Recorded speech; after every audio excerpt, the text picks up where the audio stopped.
अगर हम इंडिया के all time greatest sports person की बात करें, सबसे पहला नाम मेजर ध्यानचंद। और भी हैं जैसे कपिल देव, मिल्खा सिंह, सुनील गावस्कर और भी बहुत। तो इनमें मेजर ध्यानचंद का सबसे बड़ा रोल माना जाता है।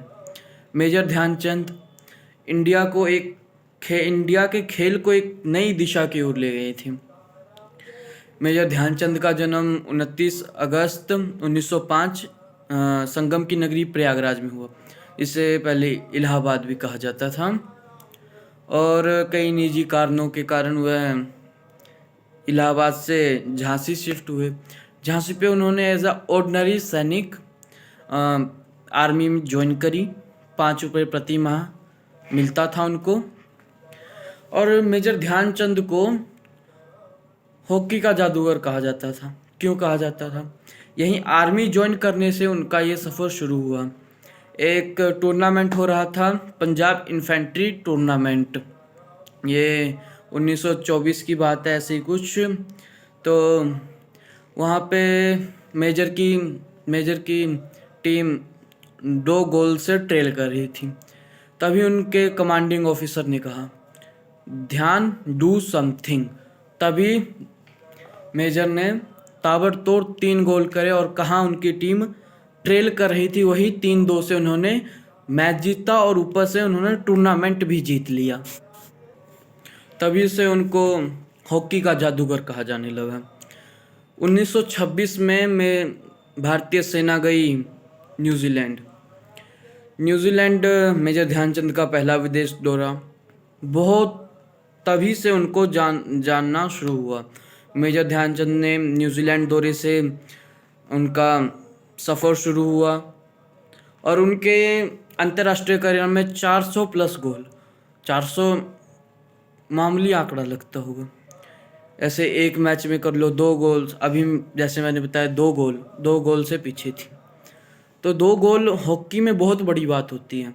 4 मिनट रह गए थे और 2 गोल करना बहुत डिफ़िकल्ट होता है। तो वैसे ही न्यूजीलैंड में वहाँ से उनकी एज अ लेजेंड उनका दौरा शुरू हुआ। 1932 में वहीं आर्थिक मंदी का दौर था। तो सारी टीम हॉकी, कुछ टीम मतलब आर्थिक मंदी थी तो कई देशों ने अपना नाम वापस लिया ओलंपिक से। तो इंडिया को ज्वाइन करना था क्योंकि वो डिफेंडिंग चैम्पियंस थी। किसी को उतनी उम्मीद नहीं थी इस साल इंडिया से। फिर भी उस ओलंपिक में मेजर ध्यानचंद ने 7 गोल किए और सबसे ज़्यादा गोल करने वाले उनके भाई थे जिन्होंने 11 गोल किए। और उस 1932 के उस टूर्नामेंट को, ओलंपिक्स को हॉकी इंडिया जीता। और वहीं 1928 की बात थी जब इंडिया गुलाम हुआ करता था अपने इंग्लैंड का। तो वहीं पे ओलंपिक्स में इंग्लैंड ने अपना इंग्लैंड ने अपनी एंट्री भेजी और बाद में उन्होंने एंट्री वापस ली। और इसको इंग्लैंड ने एंट्री वापस इसलिए ली कि उन्हें डर था कि वो इंडिया से हार ना जाए।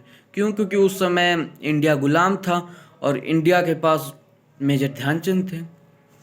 तो वहीं पर एक बार क्या, हॉलिंग में मैच खेला जा रहा था।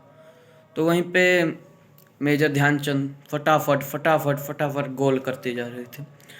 गोल तो सभी ने उनका खेल देखा तो बोला इनकी स्टिक में कुछ तो है जो जिससे इनकी बॉल जो हॉकी स्टिक से चिपक जा रही है।